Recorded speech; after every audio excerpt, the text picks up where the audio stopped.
Sim, Senhor Jesus, nesta noite feliz que nos reunimos aqui em Teu nome para refletirmos um pouco mais sobre os Teus ensinamentos, à luz do Teu Evangelho de amor, nós pedimos, Senhor, a permissão para iniciarmos mais uma atividade neste ponto de luz.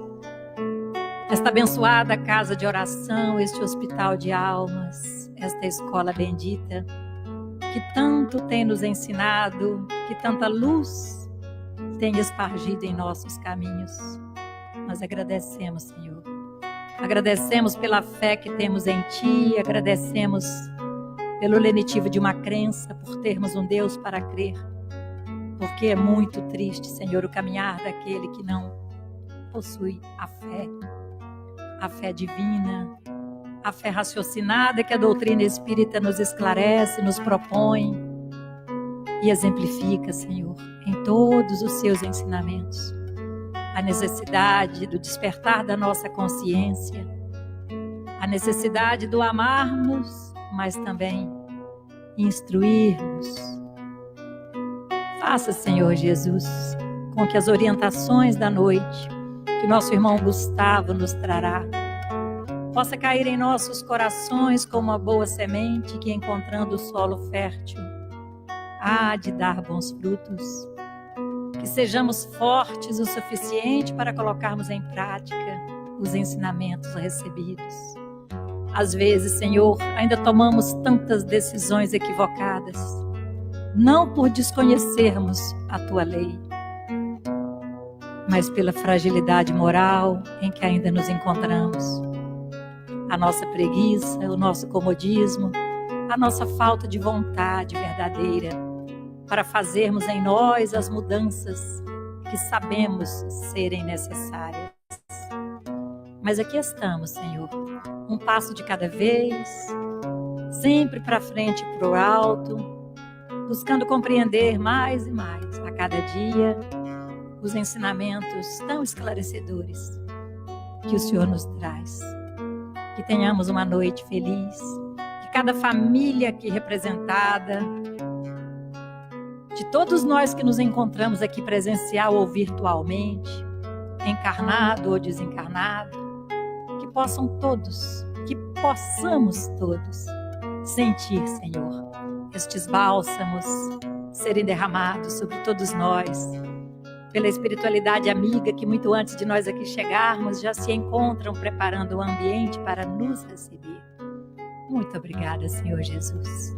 E que Bezerra de Menezes e sua falange de luz e tantos outros benfeitores, muitos anônimos, mas que estão sempre a cuidar deste pontinho de luz, esta casinha de oração, este farol a guiar o viajor cansado. Ó Senhor Jesus, agradecemos tanto por esta proteção, por este amparo. Esteja conosco, Senhor, para que hoje, nesta noite, possamos cumprir com o que nos compete e que todos os trabalhos transcorram de acordo com a Tua vontade. Que cada um de nós possa sair daqui melhor do que aqui chegou e que o Senhor possa abençoar todos aqueles que gostariam de estar conosco neste momento, mas que por algum motivo não puderam estar. Abençoa os nossos irmãos que estão do outro lado da telinha, estas almas queridas, almas amigas que estão sempre a apoiar o nosso trabalho, ajudando na divulgação deste evangelho de luz, desta doutrina de amor. Obrigada, Senhor. Obrigada por todas estas bênçãos. Olhos cristalinos, azuis da cor do céu, barba tão branquinha, qual Papai Noel,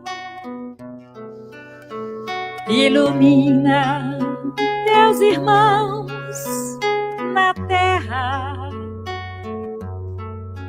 no sofrer, no sorrir, no chorar. Bezerra de Menezes, apóstolo do bem, recebe as nossas preces e os corações também. Bezerra de Menezes, apóstolo da luz, depõe as nossas dores aos pés de Jesus.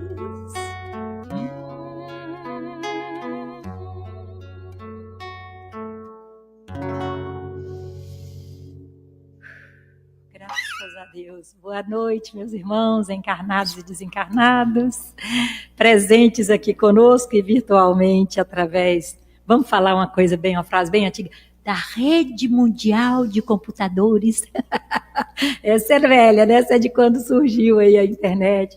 Que bênção. Então, estes canais parceiros que estão nos ajudando na divulgação desta abençoada doutrina e tantos que estão compartilhando aí no Instagram, no YouTube, estas atividades. E hoje, uma noite muito especial, um tema de extrema importância para a nossa reflexão, para o nosso aprendizado, mas principalmente para colocarmos em prática. De nada adianta nós termos a consciência, mas não estarmos dispostos a fazer aquilo que necessitamos fazer para cumprir com o nosso dever. E Gustavo, médico, né? Para nós é Gustavo, mas lá no COR, no hospital onde ele trabalha, doutor Gustavo Maciel, que vai falar para nós nesta noite. Boa noite a todos. É com prazer que eu volto aqui, né, depois de vários anos. Eu participei irregularmente, mas voltar a falar, eu digo, depois de alguns anos, né, porque eu já estive aqui há uns 2, 3 anos atrás. Exato. E acho que nos chamaram de novo, né, de algum lugar para voltar a falar hoje. Então, eu quero pedir, né, ao nosso Mestre Jesus, aos nossos orientadores e guias da casa, tá, que guiem as minhas palavras. O trabalho de hoje é sobre o tema Outubro Rosa, a prevenção ao câncer de mama. Mas antes de chegar a discorrer, né, especificamente sobre o tema, eu gostaria de aquecer aqui os nossos corações com uma mensagem que eu gostaria de ler para em seguida adentrar ao tema, né? Então a mensagem diz o seguinte: irmãs mulheres, construtoras de lares, tecedoras de amor, portadoras da sublime missão de gestar e nutrir a vida. Hoje, nossas palavras se voltam para vocês, num convite singelo, profundo ao autocuidado e à amorosa vigilância de seus corpos, que são templos divinos de aprendizado. O seio, em sua simbologia mais pura, é o altar do alimento, do conforto, do acolhimento incondicional. É a representação viva do amor que nutre e sustenta. E é justamente neste santuário de afetos que, por vezes, a sombra do câncer de mama se apresenta. Como um inverno rigoroso que busca congelar a primavera que há em vocês.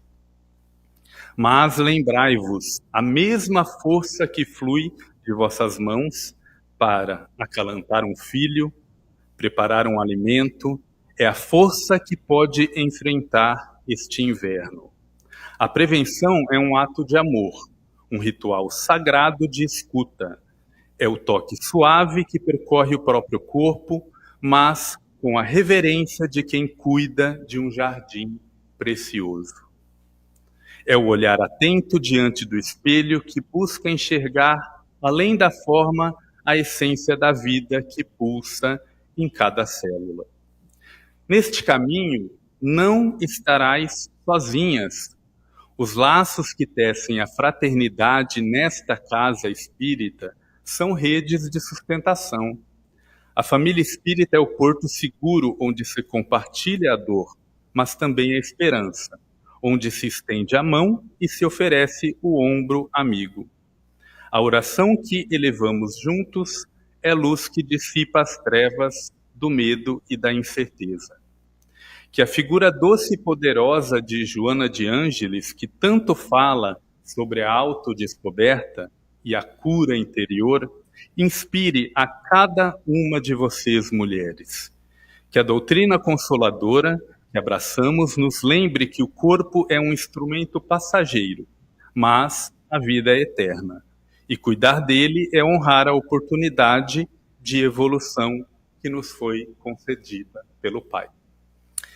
Então, com essa mensagem tão forte, tão bonita, nos leva justamente a preparar o nosso coração, a nossa mente, para absorver o máximo desses dados sobre a questão aí do trabalho de hoje do Outubro Rosa. Então, primeiro, da onde surgiu, né, esse Outubro Rosa? Só por curiosidade. Ele surgiu lá em 1992, quando nos Estados Unidos, em uma corrida, eles resolveram colocar a fitinha rosa ali em todo mundo que estava participando da corrida, e o objetivo dessa fitinha rosa era angariar fundos, tá? E esclarecer sobre as medidas de prevenção ao câncer de mama. Então, foi daí, esse foi o primeiro pontapé inicial da onde surgiu o que hoje nós comemoramos o Outubro Rosa.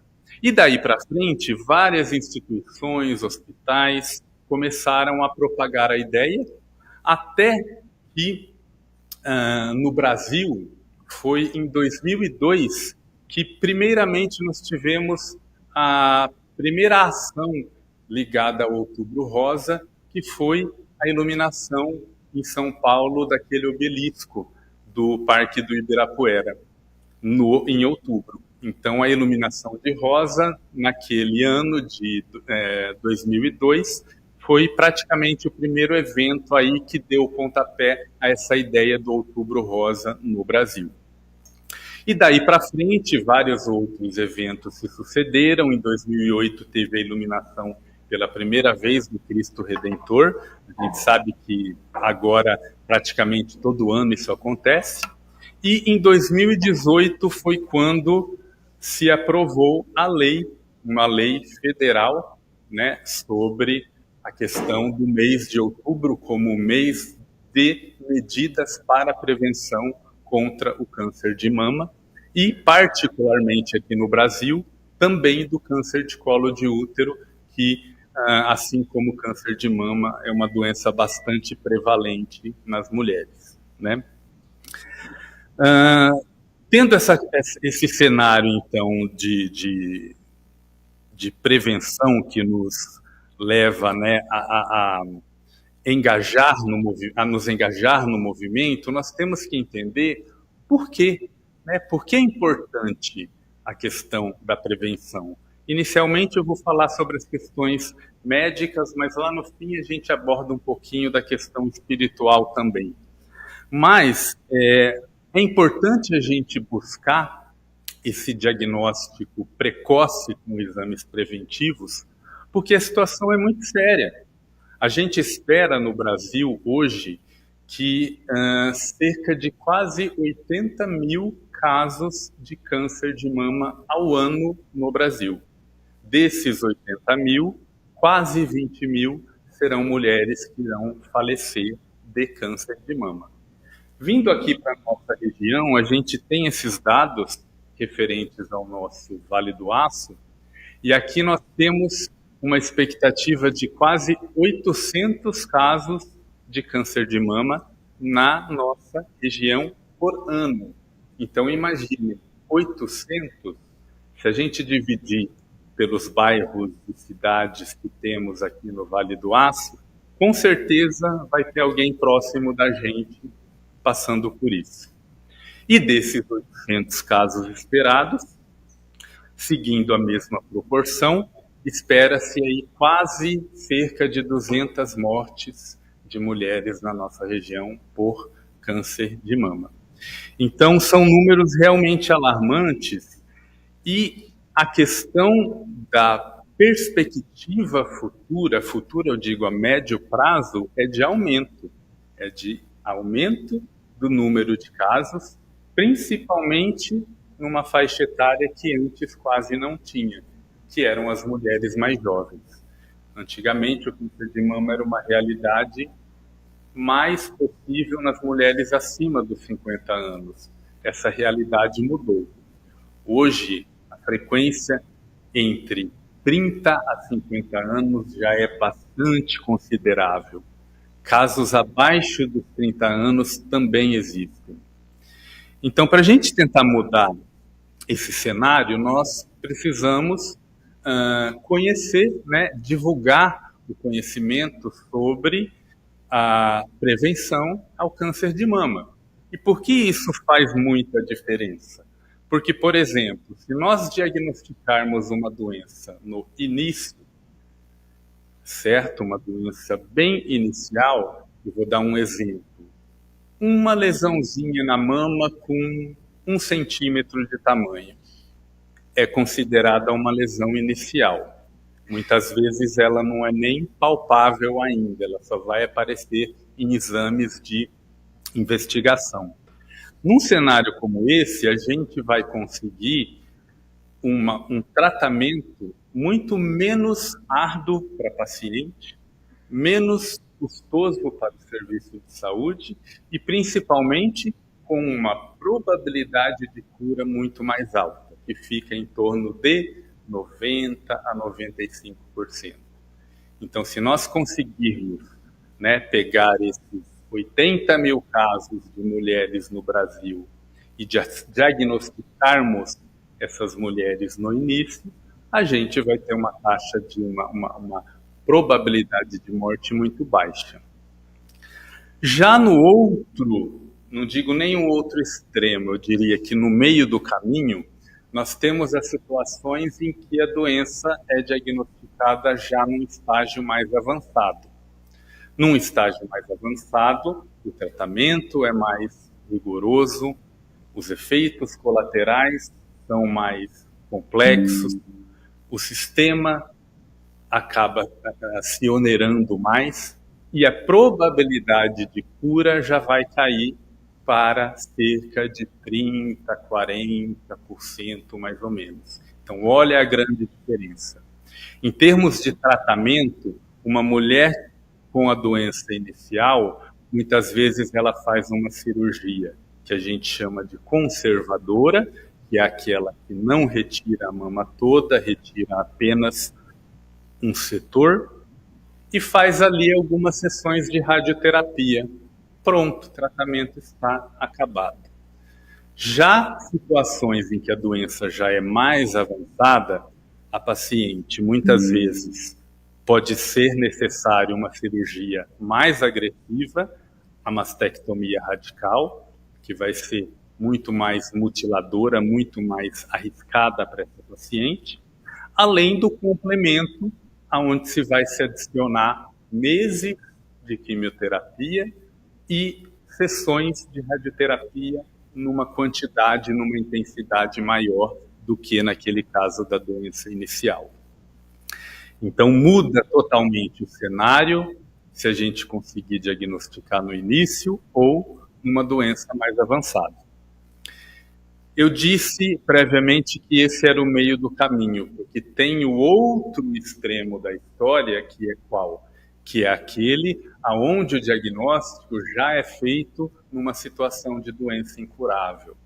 Então, uma paciente que, ao diagnóstico, já apresenta aquelas metástases. O que são isso?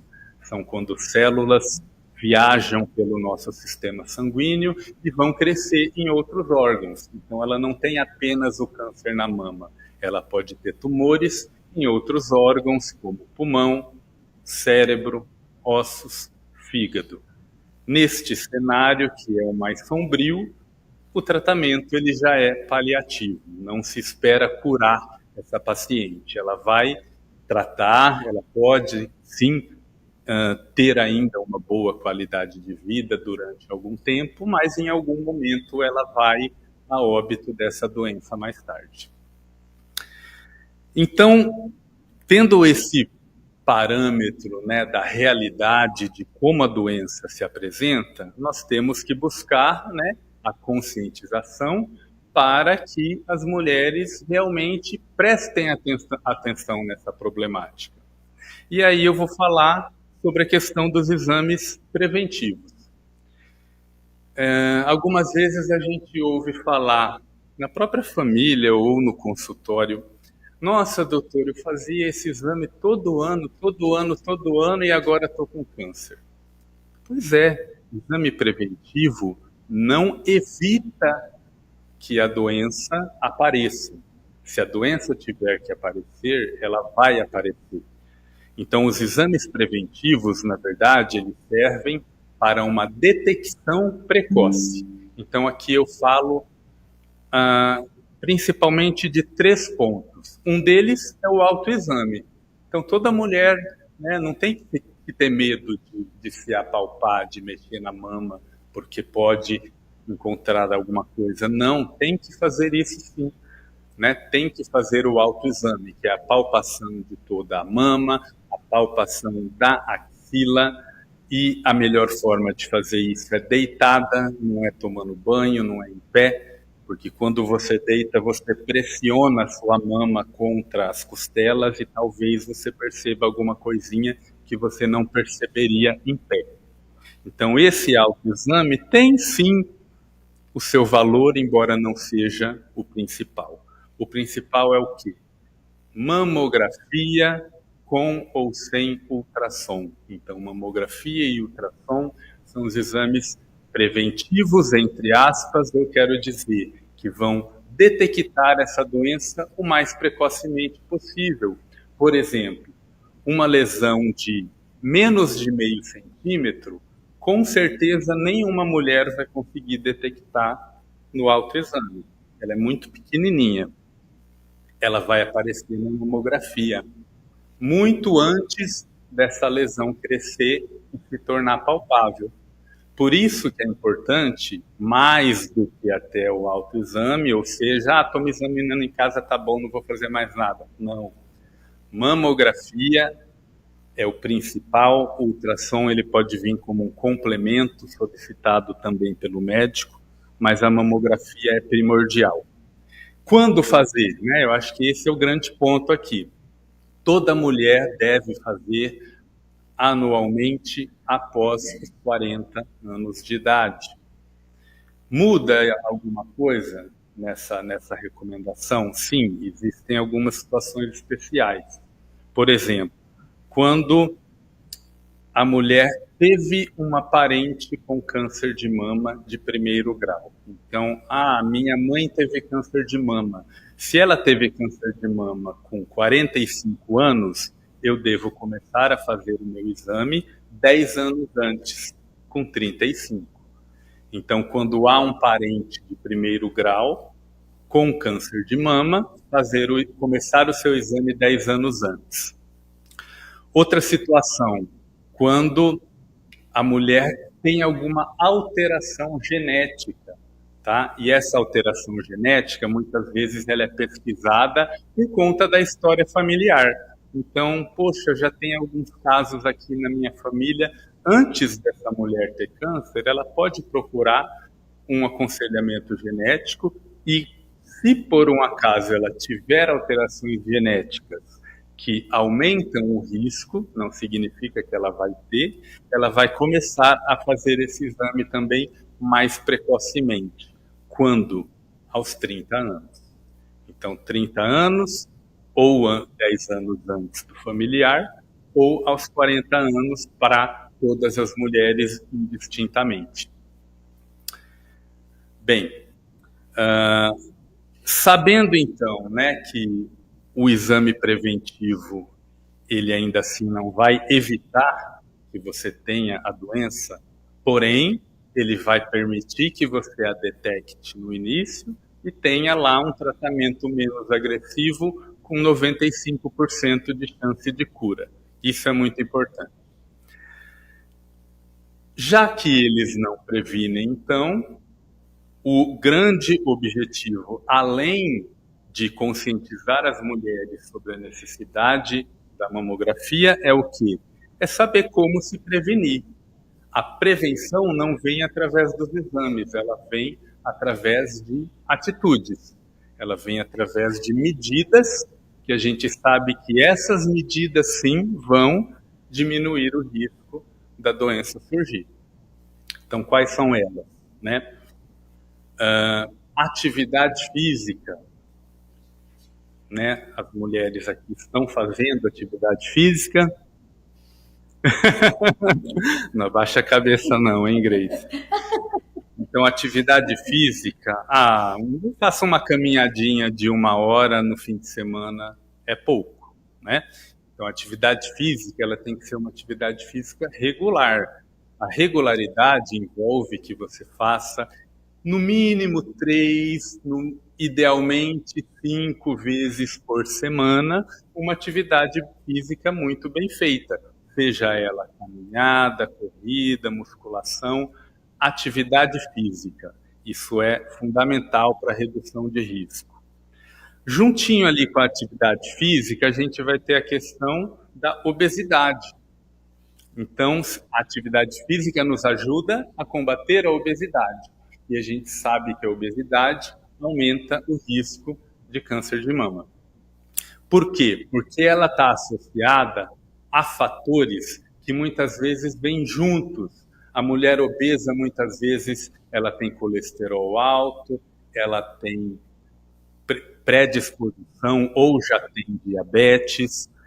Essas alterações em conjunto causam o aumento da disponibilidade do hormônio feminino no organismo da mulher. E a gente sabe que alguns cânceres de mama, eles são estimulados pelo excesso de hormônio feminino. Então, combater a obesidade, isso vem junto com o exercício físico. Ligado a isso vai vir o quê? A dieta. Então, uma dieta saudável. O que é uma dieta saudável? Uma dieta que seja, primeiro, sem exageros para não haver obesidade. Tirando a quantidade, a gente tem que olhar pela qualidade. Então, uma dieta rica, né, em frutas, verduras, legumes, sem excesso de carne, de gordura, de produtos industrializados, produtos defumados. Tudo isso são medidas dietéticas que vão interferir, e aí não é só para o câncer de mama, para qualquer câncer, há o exercício físico, a redução da obesidade, o controle de peso e a dieta saudável vai ter um impacto positivo na redução do risco. Só isso? Não, tem mais algumas coisinhas. Os hábitos, né, os nossos hábitos de vida, principalmente relacionados a tabagismo e etilismo. Então, tabagismo tem que ser 0. Qualquer quantidade mínima de cigarro vai aumentar o risco de câncer de mama. E não é só o cigarro que a pessoa fuma, é a fumaça que ela aspira do acompanhante que está fumando também. Então, evitar o tabagismo, seja ele ativo ou passivo, que é quando você convive com pessoas fumantes. E a questão do etilismo, é claro que se a gente disser que beber 1, 2 cervejas ou um copo de vinho por semana é deletério nesse sentido? Não, vamos ser realistas, que na verdade em relação ao álcool, diferente do tabagismo, que é tolerância 0, para o etilismo, ele não deve ser exagerado, né? Exagerado, no caso, além do que se recomenda aí como uma dose mínima, seja ao dia ou seja semanalmente. Tá? E o tolerável, eu não vou entrar em detalhes aqui, vocês podem pesquisar sobre isso, mas o tolerável é pouquinho, viu? Não é muito, não. Outro ponto a se discutir, né, a se ressaltar nessa questão da prevenção é sobre a nossa saúde mental, né? Muitas vezes a gente ouve falar, nossa, tal pessoa estava tão triste ou deprimida que teve câncer. Óbvio que não é tão simples assim, né? Nós não podemos dizer que exatamente um câncer é resultado unicamente de um quadro depressivo. Obviamente que não. Porém, é um fator que também tem que ser cuidado. A gente sabe aí, né, que a depressão, a ansiedade e outros transtornos mentais são o mal do século, e a presença de distúrbios a longo prazo, tá? Não vou dizer uma pessoa que ficou ali 6 meses, se tratou e ficou bem, mas distúrbios prolongados, crônicos, anos dentro daquele processo mental, depressivo, sem tratamento, aumenta também o risco do câncer. Seja de uma forma indireta, né, porque a pessoa com uma saúde mental alterada, ela muitas vezes fica obesa, não faz exercício, então tudo é um combo, né? Mas a gente sabe também que diretamente a depressão, né, as alterações mentais, elas influenciam o nosso sistema imunológico.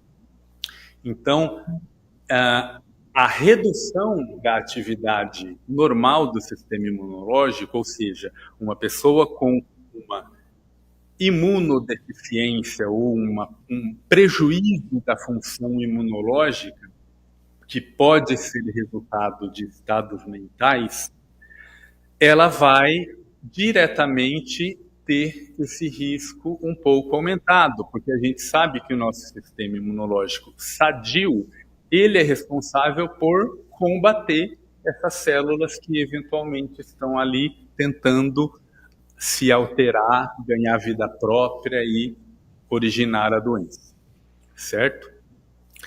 Então, em termos, né, de medidas preventivas, a gente tem que citar, né, todas essas medidas que são fundamentais aí para realmente a gente tentar evitar, inclusive, que fazendo o exame direitinho todo ano, a gente não tenha um diagnóstico, mesmo assim, de uma doença precoce, né? Agora, eu queria, enfim, fazer um parênteses aqui em relação aos conhecimentos especificamente médicos, que eu acho que eu já consegui, de certa forma, resumi-los. Perguntaram que foi câncer de próstata. Falei, semana que vem. Isso, semana que vem estarei aqui falando novamente sobre o câncer de próstata. A todos que estão aí ouvindo, né, espalhem a notícia, vejam e chamem, né, os conhecidos.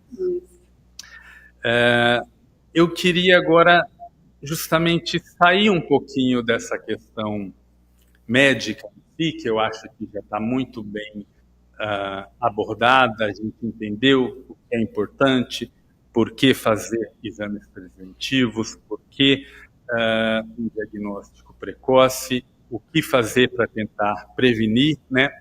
Agora, a gente tem que fazer algumas considerações, não só médicas, né? Eu acho que o momento aqui, a plateia é oportuna nesse sentido, mas algumas considerações espirituais relacionadas à doença, digamos que especificamente aí ao câncer de mama. É sempre importante a gente lembrar, né, que o Espiritismo nos ensina que o câncer ou uma doença em si, no corpo físico, ela se manifesta muito depois do nosso perispírito já estar doente, né? Então, muitas vezes a doença ela é o resultado já de alterações, de lesões que acumularam-se no nosso perispírito a ponto de que chegou uma hora que não deu mais para voltar atrás e a doença se manifestou, né? Então, dando luz a essa questão, a gente tem que entender, por exemplo, que muitas vezes esse perispírito comprometido, ele pode já vir comprometido de uma vida passada, né? Não estou falando que isso é uma regra, não, com certeza não, são possibilidades. Então a gente sabe que muitas vezes comportamentos, erros, equívocos, muitas vezes ligados à questão ginecológica da gestação, da maternidade, em vidas passadas, vão eventualmente trazer aquela falha, aquela mancha ali no perispírito que a pessoa já traz, já vem com ela. Agora, ainda assim, esse processo, né, de desenvolvimento, de evolução para a doença, que seria, né, um processo expiatório, ele ainda assim tem obrigatoriamente que acontecer? Não necessariamente, nós não sabemos. Mas, por exemplo, quando a ciência diz lá que algumas mulheres, né, quando eu falei da questão de alteração genética, então vamos considerar, vamos dar um exemplo aqui de uma mulher que não é obesa, saudável, se alimenta bem, faz exercício físico, mas ela tem essa alteração genética. A alteração genética, ela muitas vezes já nasce com ela, já vem da família. Olha que bonito que o Espiritismo nos explica, para entendermos o porquê que isso acontece, né? Por que determinada irmã foi castigada, entre aspas, né? Estou reverberando aqui um pensamento errôneo, tá? Mas foi castigada com esse gene alterado que fez nascer com a condenação, entre aspas, de ter o câncer de mama, né? Então a gente sabe que essas alterações referentes à desestruturação do nosso perispírito pode vir, né, de uma vida passada. Ainda assim, significa que essa mulher vai ter que sofrer muito com o câncer de mama? Não necessariamente, né? Como ela vai passar por isso, como vai ser o processo expiatório, como que vai ser o processo de diagnóstico, que, lembrando aí desse exemplo, né, da mulher que vem com o perispírito alterado, pode ser um diagnóstico precoce, um tratamento tranquilo, cura muito provavelmente, e aí são situações em que a gente muitas vezes ouve no dia a dia, não é raro isso, é muito comum, de pacientes que dizem: poxa, doutor, passei por isso, tive câncer de mama, por exemplo, já faz 5 anos que eu terminei o tratamento, só que eu tenho como avaliar esses 5 anos e dizer que hoje a minha vida é muito melhor do que era antes da doença.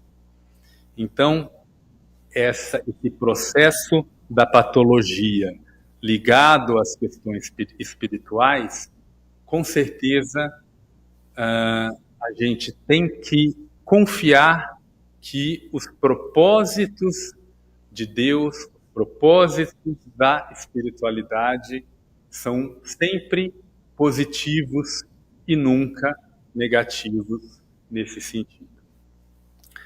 Voltando à questão, então, do nosso perispírito doente, que depois de um tempo vai refletir na questão da doença, nós podemos também, né, acumular essas lesões, esses comprometimentos no nosso corpo perispiritual durante esta vida, que é justamente o que o Espiritismo nos mostra o mais comum, o mais frequente.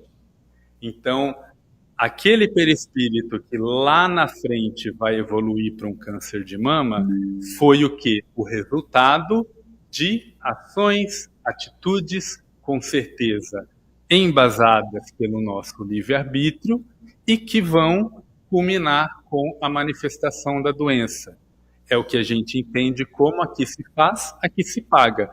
Então, esse processo, né, já que a gente falou das medidas preventivas, esse histórico de alguém que não se exercitou, que ficou obesa, que não procurou atendimento médico para seguir os protocolos de exames preventivos, tabagista, etilista, junta esse combo todo, 20 anos nessa vida, lá na frente estará, né, passando por essa expiação, né?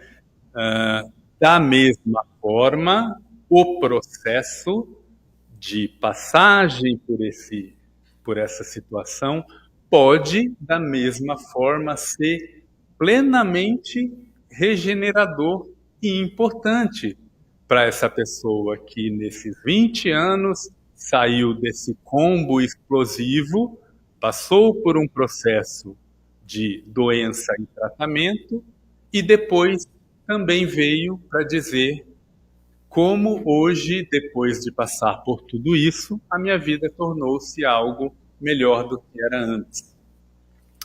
Então, a gente sempre tem que entender, né, que tudo que a gente faz, tudo que a gente pensa, os nossos pensamentos, né, nossas atitudes, pensamentos, conduzidos, né, pelo nosso livre-arbítrio, vão estar ali acumulando, seja pontos positivos, seja pontos negativos, e, no caso das doenças, né, pontos negativos que em algum momento vão manifestar-se, né, eclodir como uma doença.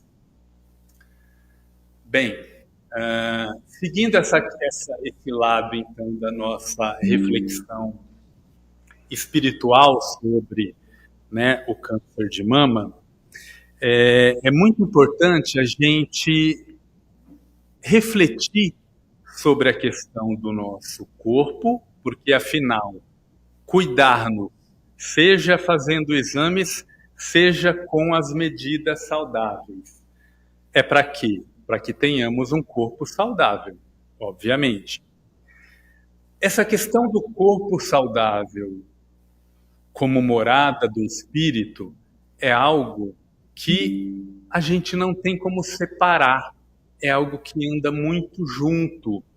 Então, eu trago aqui a reflexão que está lá no capítulo 17, né, do Evangelho segundo o Espiritismo, Sejam Perfeitos, é o capítulo, e lá no finalzinho do capítulo tem um texto bem curtinho, que é de autoria, né, do espírito George, que em 1863, em Paris, ele, né, escreveu esse questionamento, que faz parte lá do nosso querido Evangelho, e ele começa a sua reflexão, né, questionando a seguinte questão. Seria justo, né, que o homem maltrate o seu corpo objetivando a purificação do espírito? De jeito nenhum. Quando eu li uma, duas, umas 3 vezes, só que eu ainda não tinha, talvez, interpretado ou compreendido realmente o que ele queria dizer. Porque é meio que óbvio, né, a gente imaginar que não vou maltratar o meu corpo para buscar uma... Só que aí a gente tem que tentar jogar para o dia a dia. Que situação seria essa? Aí me veio um exemplo que eu acho que cabe. Eu acho que se por um acaso, Grace, você, enfim, que conhece muito melhor do que eu todos esses meandros, achar que não cabe, você me ajuda. Vou dar um exemplo aqui. Por exemplo, eu me tornei uma pessoa que quero me edificar e evoluir espiritualmente. Então, uma das atividades, né, como exemplo, vai ser o quê? Eu vou começar a ler, leitura edificante, vou ler a Bíblia, vou ler muitas obras espíritas, vou refletir, vou passar grande parte do meu tempo livre, exceto o trabalho, que eu tenho que trabalhar, todo mundo tem que trabalhar, vou passar esse meu tempo livre edificando o meu espírito, totalmente gasto em tempo com leituras. E aí eu vou me tornar uma pessoa que chega do trabalho e pega o tempo que sobra, ou o fim de semana, lê. Cadê a atividade física? Me tornei uma pessoa sedentária, comendo ali, né? Então, olha como isso eu acho que ilustra a questão. Se você maltrata o seu corpo, nesse exemplo, o que é maltratar o corpo? É ser uma pessoa sedentária que não faz nada para exercitar e fortalecer o seu corpo, com a minha ideia equivocada de necessidade de edificação. Então, esse exemplo, né, poderia ser um exemplo real que ilustra o que o amigo espiritual nos disse. E aí ele discorre sobre o tema, né, rapidamente, né, eu recomendo que vocês leiam, é uma leitura muito rápida, e aí ele vai entrar na questão, refletir sobre realmente, né, o que a nossa colega falou, que não é correto, não é aceitável que maltratemos o nosso corpo buscando a edificação espiritual, porque o nosso corpo, enquanto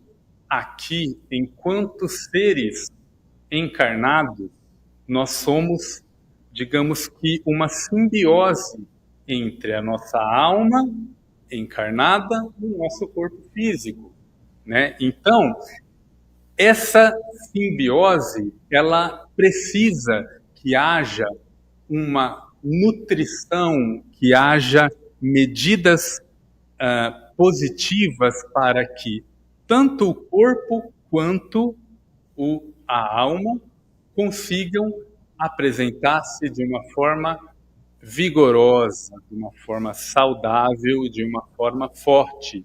E é aí que ele diz que só com um corpo saudável e forte é que nós podemos permitir que o nosso espírito busque alçar caminhos rumo ao que o capítulo diz, que é rumo à perfeição.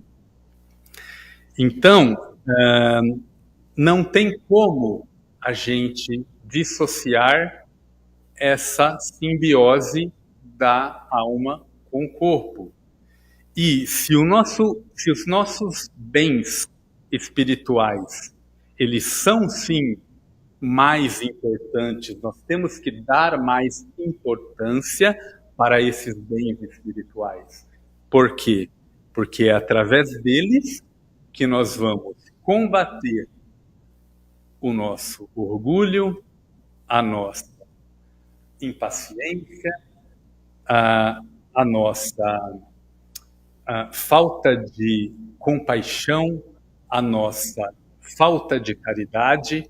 É dessa forma que que esses bens, que essas virtudes espirituais vão poder progredir rumo a passos mais evoluídos do que o que nós estamos. Eu acho até difícil falar rumo à perfeição, porque é algo que está tão longe, mas eu diria que rumo a aquisições que permitam que esse espírito coloque em prática a sua reforma íntima. E dessa forma, ele vai galgar caminhos aonde haverá a sua edificação espiritual, porém, a base disso tem que ser um corpo saudável, um corpo forte. Por isso, cuidemos dos dois. Valorizemos os nossos bens espirituais, porém, saibamos que precisamos do nosso corpo saudável, pleno, vigorante, para que as nossas potencialidades evoluam cada vez mais, né? Estou quase terminando. Não, tranquilo. No tempo certo. Então, feitas, né, essas considerações que eu acho que eu quis trazer para não ser apenas um relato do Outubro Rosa que a gente fala em qualquer lugar, né? Mas eu quis rechear esse tema com essas reflexões. Eu queria, então, né, finalizar com uma oração, tá? Como eu não sou muito bom de fazer oração espontânea, eu trouxe ela escrita, tá bom? Mas é uma oração muito bonita que eu gostaria de ler para vocês aqui para finalizar a nossa reflexão, o nosso trabalho. Então, queridas irmãs, queridas mulheres, hoje, envolvidas pela vibração do amor divino, erguemos nossos corações em prece e reflexão. O outubro veste-se de rosa, não apenas nas flores e nas fitas, mas nas almas que despertam para o cuidado de si mesmas, o cuidado do corpo, que é o templo do espírito, morada sagrada que nos foi confiada pelo Criador. Cada mulher traz em si o brilho da força e da doçura, o dom de gerar a vida e de transformar o sofrimento em aprendizado. Prevenir é um gesto de amor, é uma prece silenciosa que diz: Senhor, agradeço o corpo que me serve e prometo cuidar dele com carinho e atenção. A dor não é castigo, a dor é convite. O diagnóstico, por mais difícil que seja, não é sentença, é um chamado à fé, à superação e à confiança nos desígnios da vida eterna. Pois nenhuma sombra é eterna. Toda noite, por mais escura, termina quando o sol volta a nascer. Que o toque, o exame, a consulta, não sejam vistos como medo, mas como atos de luz, atitudes que preservam a presença de cada mulher neste plano, junto aos que amam. Que cada mulher sinta-se envolvida por uma onda de ternura e coragem, sustentada pelos bons espíritos que trabalham incansavelmente em nome do amor e da cura. É que quando falamos de prevenção, estejamos, na verdade, falando de vida, porque cuidar de si é também servir a obra de Deus. É honrar o corpo que abriga a alma e o coração que espalha amor. Portanto, que o autoexame seja um momento de comunhão convosco mesmas. Que a mamografia seja um ato de coragem e não de temor. Que a doutrina consoladora do Espiritismo, que abraçamos, nos lembre que o corpo é instrumento passageiro, a vida é eterna. Cuidar dele é honrar a oportunidade de evolução que nos foi concedida.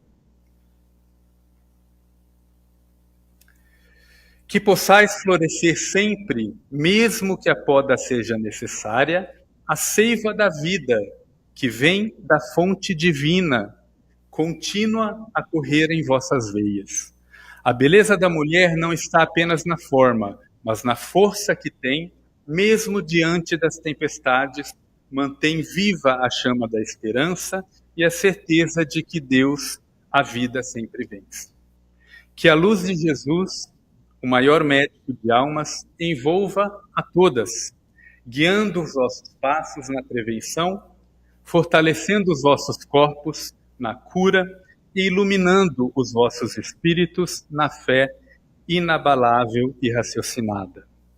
Que o rosa desse mês não seja apenas uma cor, que seja esperança e renovação, e que de cada mulher nasça uma centelha de luz para iluminar o caminho das outras, lembrando, a fé é o remédio da alma e o amor é a cura maior. Obrigado. Não. Mestre Jesus, nossos guias espirituais, todos os seres que competem para a realização do nosso trabalho, lá do outro lado nos inspiram.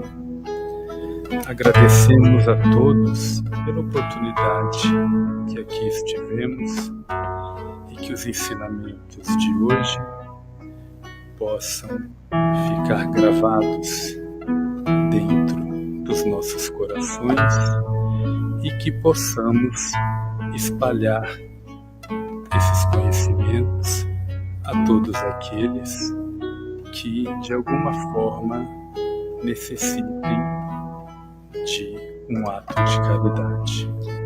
Que assim seja.